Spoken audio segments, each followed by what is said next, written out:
Right. My brain is like. No, they don't. Tomatoes only. The Yeah. recording is in progress. All right. Live streaming. Okay, very good. Yes, thank you. Thank you everyone for your patience as we reach quorum. Welcome to today's meeting of the Santa Clara County Cities Association JPA LAC meeting. If I could please have a roll call.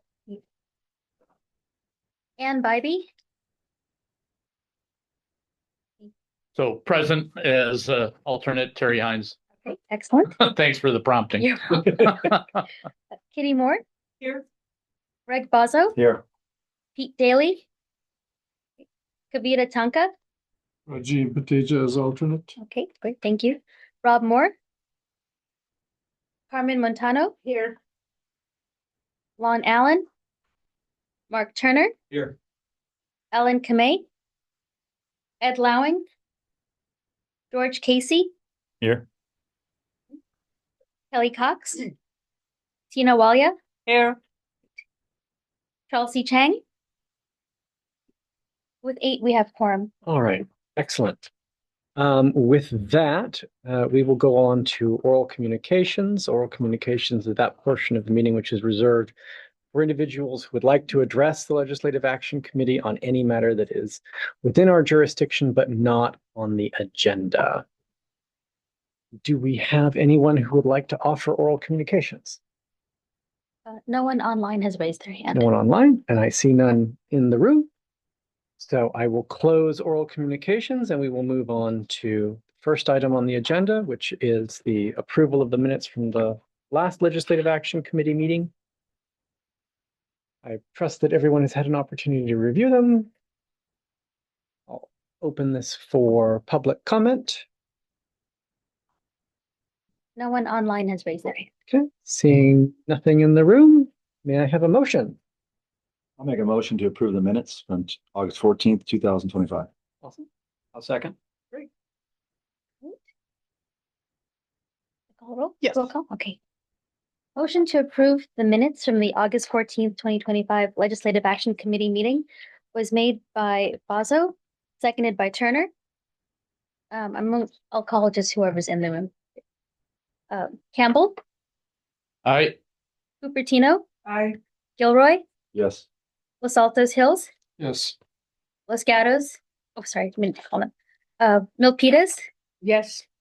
Morgan Hill, Yes. San Jose, Yes. Saratoga. Yes. Motion passes unanimously. Very good. We will move on to item 2, which is the chair update. So we have 2 small items here. First, just a general update. We are at the very end of the legislative session. Any bill that is going to pass at this point will have to pass by the end of the day tomorrow. In addition to that, any bill that was going to be amended needed to have been amended under the rules as of 5th. And any item that was going to actually make it out of committee needed to have finished up through appropriations on the 29th of last month. A great many bills, including some that we have been monitoring and took positions on, did not survive that process. So that's all just a general thing. If you have a particular bill that you've been watching that we haven't considered, that you're interested in, now is the time. Make sure that you call your representative and register your opinion because there's only one day left. Our tracked bills, just to give you a general update, I'll go through the list of ones that we have considered first. AB 650, which we supported and which is sponsored by the League of Cities, is on the assembly floor for its concurrence. So that means it got through both houses and it will receive concurrence. It was, if memory serves, it was in the daily file for today's consideration. SB 79, which has provoked a lot of interest from different members of this committee, which is opposed by the League of Cities and on which the Cities Association took no position, is on the assembly floor and is live. It would have to go back to the Senate for concurrence. That's presumed to occur tomorrow. SB 457 by Senator Becker, which was a modification of the housing project application denial process for builder's remedy projects, is technically a 2-year bill that failed in committee, but was granted reconsideration. And speaking with the author, it's not clear that that bill will move forward. SB 753 by Senator Cortese, which is a special business regulation for abandoned shopping carts, remains live and is on the assembly floor. This committee took no position on it. The League of Cities supports it. AB 736 by Assemblymember Wicks, the Affordable Housing Bond Act of 2026, which we considered last time and are watching, is continuing through the legislature. As a bond act, it is not subject to the same rules that it needs to pass through the legislature tomorrow. The League of Cities does support it. We are watching it, as I said. AB 632 by Assemblymember Hart, administrative fees, fines and penalties, judgments and liens, which we did take a support position on at our last meeting, and which the League of Cities also supports, is out for concurrence. It passed the Senate floor 28 to 9 to 3, so it has seemingly broad support. SB 326 by Senator Becker, the California Wildfire Mitigation Strategic Planning Act, is live. It was last on the assembly floor. It passed out of appropriations very handily. It seems to be broadly supported. We support it. The League of Cities supports it. It seems to also be the location for a lot of other fire-related bills that had similar provisions that did not make their way out of appropriations in their respective second houses. AB 66, which was a CEQA exemption for emergency egress routes that we considered at our last meeting, is a 2-year bill. It is in its policy committee in the second house. That is something that we are watching and can continue to engage with the author on.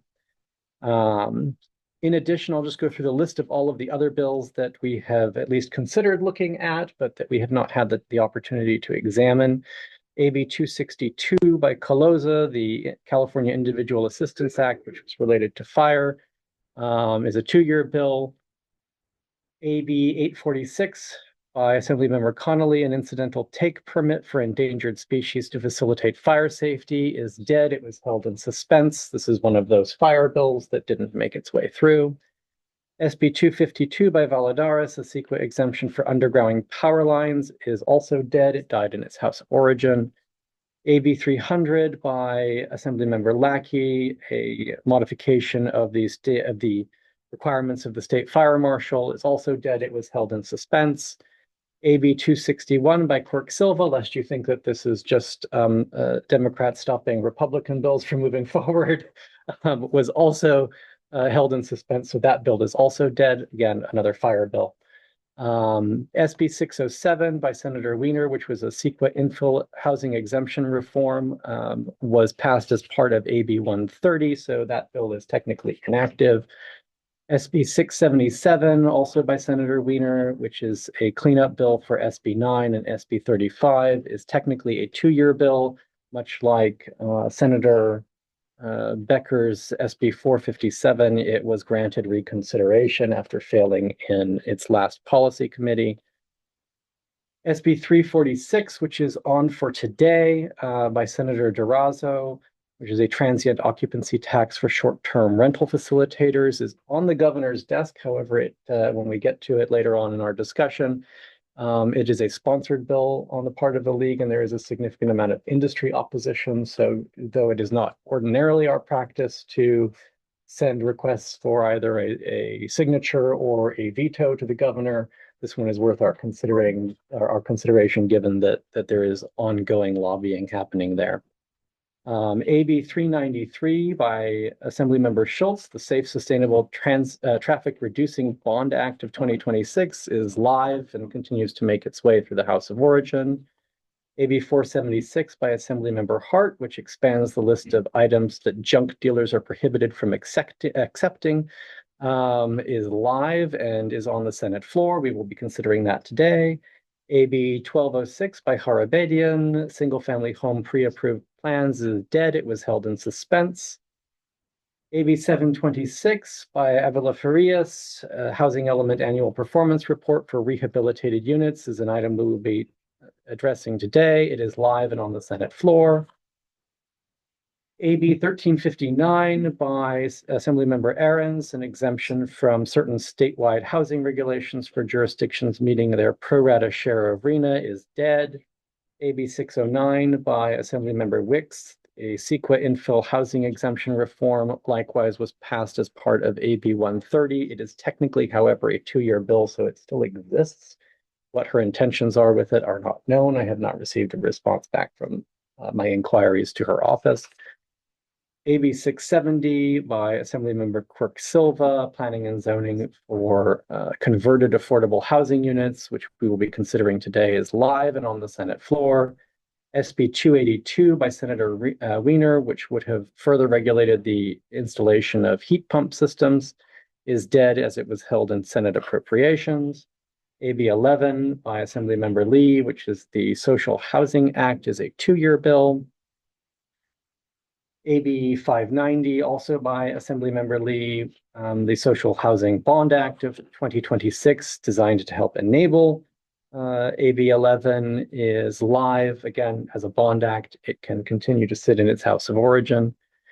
SB 336 by Wiener, a real property tax welfare exemption for moderate income housing, is dead as it was held in Senate appropriations. So that is the update on the various bills. If there were any others that I might have missed, this is the list of the ones that I have that we have at least had a request to examine or keep watch on. Does anyone have any questions? All right. Just, I'm sorry, on the AB 736, the Bond Act, what's the process that's going to go through? That is not entirely clear. Bond acts, much like constitutional amendments, aren't bound by the same rules of timing going through the legislature. Because in essence, they're going to refer those to the voters anyway. So, yeah. Okay. Yeah. All right. The things that are really bound by this set of timelines are actual statutes. So we would take a position once we see it on the ballot. So we could do that. We can also take it now, which is a better time to influence what its contents are. Once it's on the ballot, it's fixed. Yeah. Right? Mm-hmm. We did discuss it at the last meeting. Yep. There was, I think, a general consensus of this is something we should be watching because people had very different views of what exactly sort of position we should take. And it seemed to be in flux as to how exactly the money would be distributed. And obviously that's a reasonable view for people to take. So, to the extent that it gets fleshed out probably after the main portion of the legislative session is done, we could certainly bring it back, and whoever is in this chair next year can bring it back up too. Thank you. Mm-hmm. Any other questions? All right, I'll go to members of the public. No member of the public has their hand raised. All right. I will close out then item 2, and we will move on to section 3, consideration of bill positions. We have 4 bills in front of us.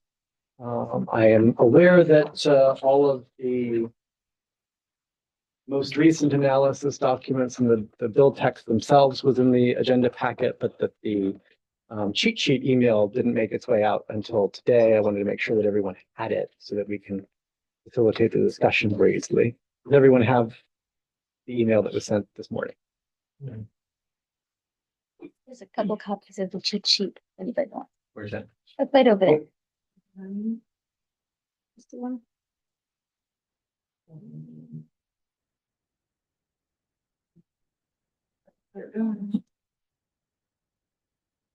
Got the one for you? Well, I don't have one either. I thought that was going to. You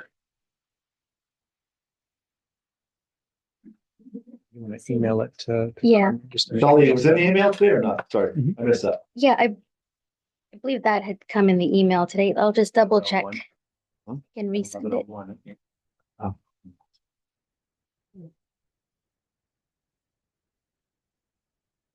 All right, with that, I'll at least go over why I chose the bills that we did there. It's a fairly simple concept. There's a whole lot of stuff that we had generally agreed that we wanted to take a look at. Various members provided their input over the course of the last several months.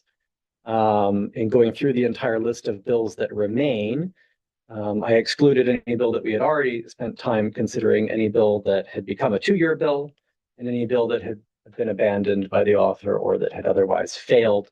And then I also excluded anything that had already been either approved by the governor or vetoed. So that left us with really just 4 bills. 2 of them are relatively similar to one another. And the last one, like I said in my opening remarks, is already on the governor's desk, but because there's a lot of industry lobbying around it, it feels worth examining, and it's last for a reason. So we'll start with the first, which is AB 670 by Assemblymember Quirk Silva. This is a change to the way that cities would report annually to HCD as part of their general plan housing element annual progress report, multifamily buildings that were converted to affordable housing through the establishment of a new long-term affordability covenant so that you can actually count portions of it toward your RENA totals. It has very broad support from the League of Cities. I haven't been able to find any opposition that's actually registered to it. People generally speaking like to see new data. This one's a relatively low lift for cities, and it gives you the opportunity to be able to count sites that you would not have previously otherwise have been able to count. As I said, it is currently on the Senate floor. It last passed appropriations handily, and my proposed position for this body is that we request that the board support it. Any questions, any discussion? What was the last one? Request that what? That we request that the board support the bill. Just in my read of the actual bill, did I read in there that it was to allow for the ADU sale as a separate subdivision of the zoned unit? Did I? There's already a bill like that. That's 1033 from last year. Okay, all right. All right, maybe it is just referring to it. Okay. All right, thank you. Yeah, very frequently they will make reference to prior bills. So that's not shocking. Okay, thank you. Might also be a good example of the type of housing unit that could be converted for that purpose.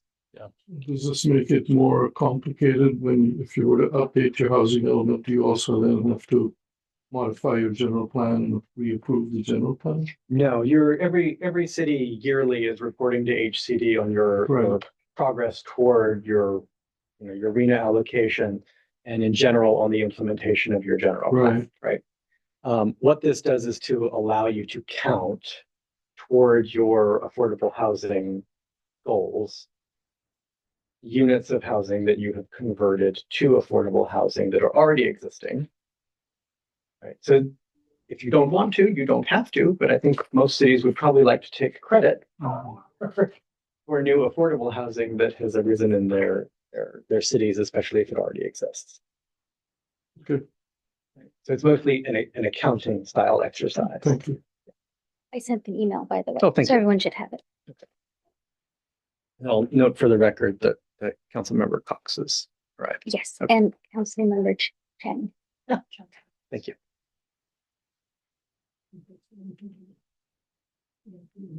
Any other questions? Do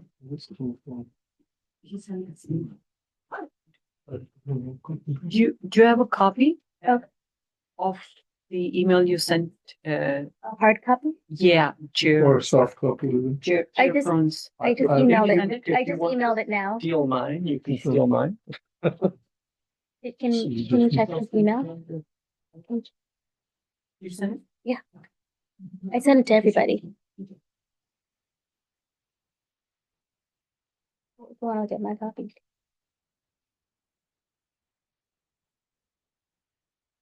All right. But we go to public comment if there is any on AB 670. No one online has their hand raised. In that case, could I have a motion? So, Chair, I believe this is not going to be adding more, maybe adding more work, but it is not such a big complicated thing, not having a big impact on the cities. We are already reporting every year. And so I'm happy to recommend to the Cities Association Board a support position on this bill. Is there a second? Second, Okay. I think that Councilmember Bhatia got to it first. Okay. Okay. Okay.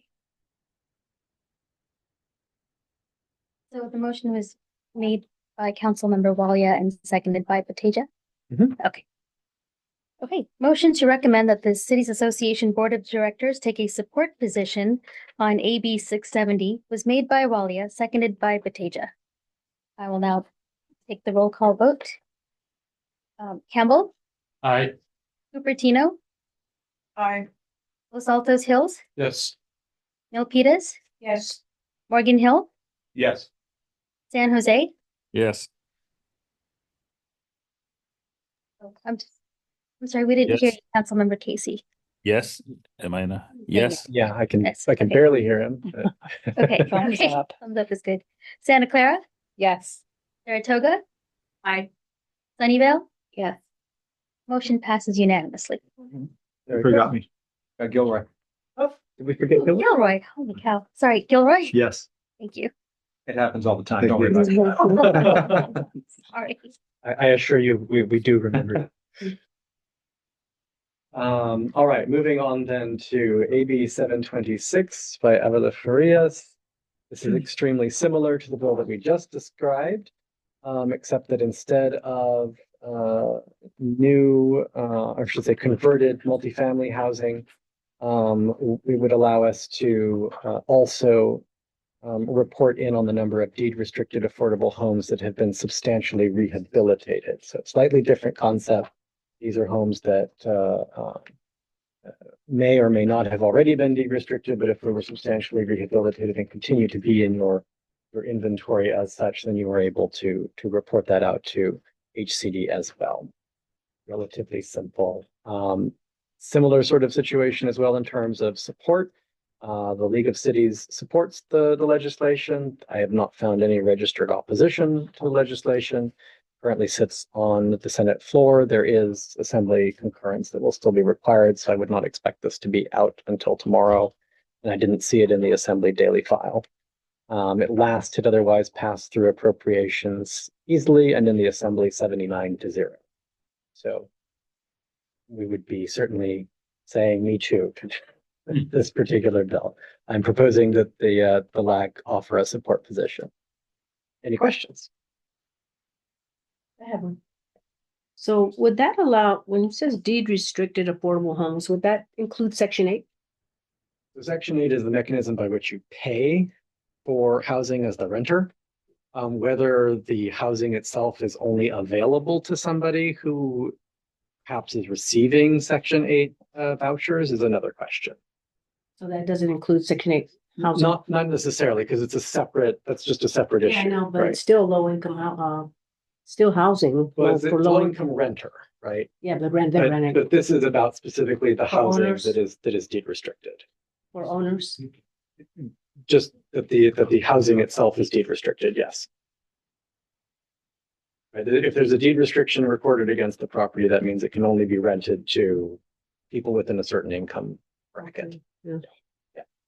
So, in the digest, it says, that the bill would permit a local agency to include in its annual report, et cetera, with a specified affordability threshold or at least 15 years old, have been substantially rehabilitated. Mhm. So far, so good. With at least $60,000 per unit in funds awarded from the city or county. Correct. Yeah, so there's some extra qualification there. So if we rehabilitate something, but the city or county doesn't spend the money for it. You might Well, if it doesn't- you might aid it, but if they don't, then correct. With at least $60,000 per unit. Correct. So. That doesn't seem to, I mean, it seems to only take effect if the city or county spends that much money to each of those rehabilitative units. Correct. So if somebody, if some owner spends that, it doesn't count? It presumably no, Okay, but again, the likelihood of that is vanishingly small because you'd be spending your own money when the deed restriction would otherwise be expiring.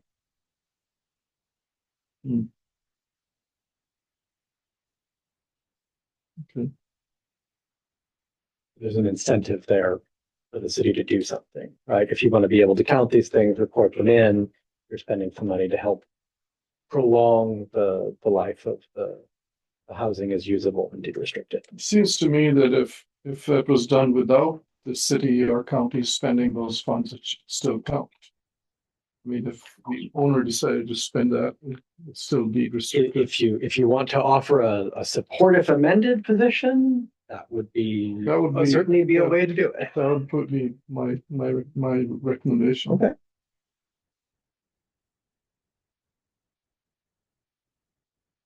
Any other feedback? I have a quick question for discussion. Support if amended or support with a recommendation to amend?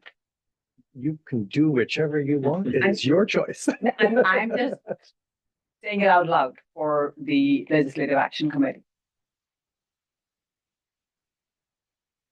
It doesn't seem to make sense to me that where a city would pay for a deed restriction that then would become the property owner, you'd be paying for that property owner to have an advantage, if I'm understanding it and reading it right. So I guess the rationale here is simply that they're already subject to a deed restriction, right? So they can only charge so much in rent. That depresses the amount of capital that they have to reinvest in the property. If it is deteriorating and needs to be rehabilitated, then they need to reinvest in it. If there's some sort of aid from the city to be able to do that, then the housing is able to remain as affordable housing stock available and renovated, right? So that it's new, the same way that, say, a landlord might do when a previous tenant who's been there for many years moves out, right? You renovate the place in order to make it competitive with the rest of the rental market. Here, if you have housing that is dilapidated, but is subject to a deed restriction, then trying to keep it available as affordable housing, it makes some sense that there should be some public subsidy. At least that seems to be the rationale. I guess the concern that I have, if we do that with one property A, what about the other 10 properties in the city? How's there not a preferential treatment being done for that one versus the other 10? So this doesn't go necessarily to the wisdom of the policy choice of whom you might choose to support with public funds. All it goes to is how you describe your current affordable housing stock to the state. And it gives you an avenue for claiming some credit. I'm not trying to buy one, just trying to understand it, but that part of it makes sense to me. Sure. So the only other comment I'd have is, I agree with everything that you said as being beneficial. I would say if we can offer an amendment or recommendation to change, I don't know what the right way to do that is. But to strike that portion saying with at least $60,000 per unit in funds awarded from the city or county, because it could be a nonprofit that pays that money. Yeah. And then we wouldn't be able to count it as it's written right now. So we could strike that and just say, as long as $60,000 is spent, or just if it's been substantially rehabilitated. I don't even know that there's a dollar amount necessary, but sure. How about I suggest this, since they can't actually take amendments at this point without the bill being delayed, that we suggest follow-on legislation for that purpose. Sure. Okay. So moved. Okay. Second. Can you repeat what the motion is? Yeah, so the motion was to request that the board support AB 726 with a suggestion to the author to offer follow-on legislation that would allow for similarly situated housing projects that are supported by nonprofit money. Just anybody. Okay, so in other words, just simply strike the requirement for the Right. public support. Okay. Is there a section number to that requirement? Might be easier to. Otherwise, I'll go back through the recording and I'll get the chairs.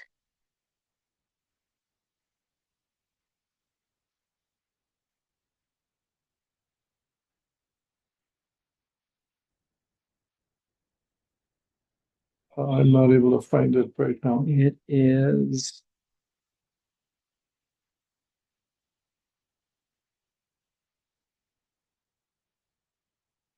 Well, I do have a section number. Unfortunately, as you know, these are not the best organized visually. I can follow up with you. afterwards. I do have that. Section 1, 65400A, subsection uppercase. Well, before that, subsection 2, subsection B. And under that, it is lower Roman numeral 5. Wow. Okay. For It's, if it helps, if you look it I- up online, it's the part in blue. Okay. One of the parts in blue. I can send you a link to that. yeah, so that stuff will change. It's lines 31 through 40 on numbered page 97 or page 3 of the document itself. And we're asking them to strike that? Yeah. Okay. So I'm sorry, and I didn't catch who made those, was it? Oh, Turner, Turner. gotcha. And who seconded? Is it Mayor Montano? Yeah. I said it backwards. Okay. Motion to recommend to the Cities Association Board of Directors to take a support position on AB 726 with the suggestion to the author to strike lines 31 through 40 on page 97 or page 3 of the document In follow-on legislation. in follow-on legislation. Was made by Turner, seconded by Montano. I'll take a roll call vote. Sunnyvale, Yes. Saratoga, Yes. Santa Clara, Yes. San Jose, Yes. Morgan Hill, Yes.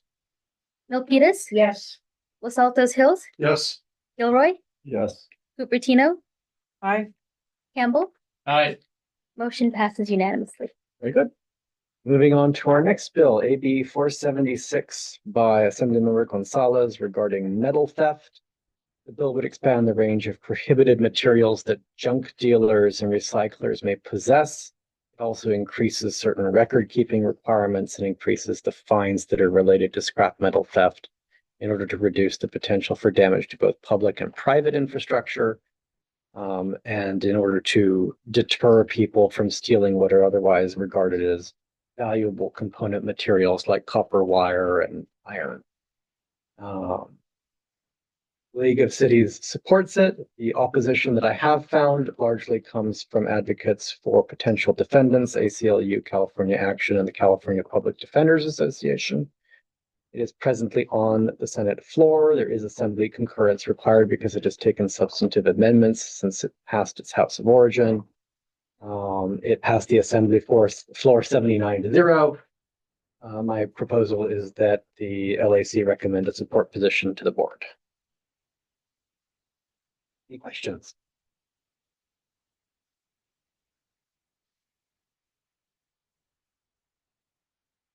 Seeing none, I'll go to public comment. No one online has raised their hand. Any comments? Somebody want to make a motion? Long overdue. Long. Second. Okay. Gotcha. Okay. Motion to recommend to the Cities Association Board of Directors to take a support position on AB 476 was made by Bazo, seconded by Bateja. And Campbell, Aye. Cupertino, Aye. Gilroy, Yes.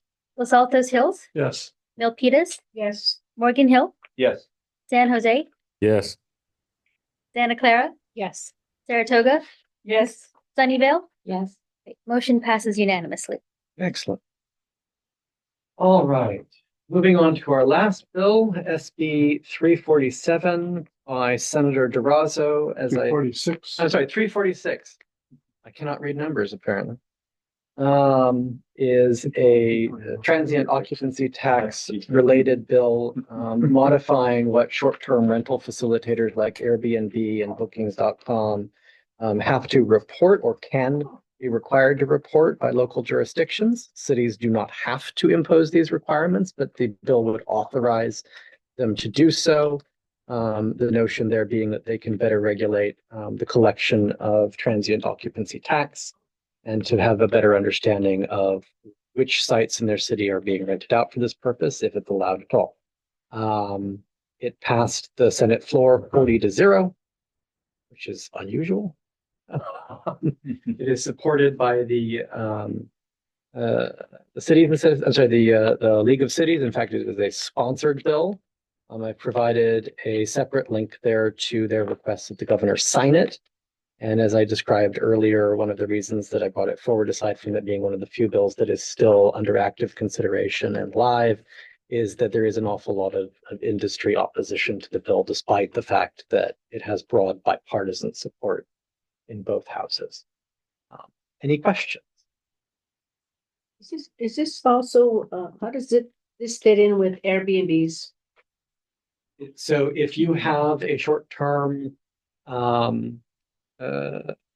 like a short-term rental ordinance of some kind, it makes Yeah, it we easier have- for you to We have the Airbnb ordinance. yeah, so it can regulate also in terms of collecting your transient occupancy tax. It makes it easier to do that because they have to report certain things to you. A number of cities have already engaged with this sort of legislation. This is basically the state saying, this is okay, cities can do this. We're going to let you do it and relieve them of some of the pressure that can come from the industry on them specifically. Does this put an extra burden on the cities? Record keeping and all that? This is up to the city as to whether you want to have such regulation in the first instance and what degree of imposition you want to make. Okay, thanks. Right. So it's, if anything, I would say that this just reinforces local control. Any other comments? We have something in place and we still had a shooting occur at one of the Airbnb properties and I think we're the first in the country to move forward and being able to have Airbnb liable. So whatever, I think I'm supporting whatever we can do to keep. Very good. So the League of Cities, are they supporting this? Yes, it is their sponsored bill. Oh, okay. Move to approve. I need to go to public comment, but I'll take a motion just for the sake of getting us there. A second. Okay. Any public comment? No one online has their hand raised. Okay, all right, then in that case, seeing nobody in the room, we can go to a vote. Motion to recommend that the Cities Association Board of Directors take a support position on SB 346 was made by Turner, seconded by Walia. Sunnyvale, Yes. Saratoga, Yes. Santa Clara, Yes. San Jose, Yes. Morgan Hill, Yes. Milpitas, Yes. Los Altos Hills, Yes. Gilroy, Yes. Cupertino, Aye. Campbell. Aye. Motion passes unanimously. Thank you. Excellent, all right. Well, with that, we are at the end of our agenda. So I will allow us to close up shop and allow Vice President Walia to get ready for the next meeting. I appreciate that. Okay, is the meeting adjourned? Yes, it is. Okay. Thank you, Councilmember Casey. Well-run meeting.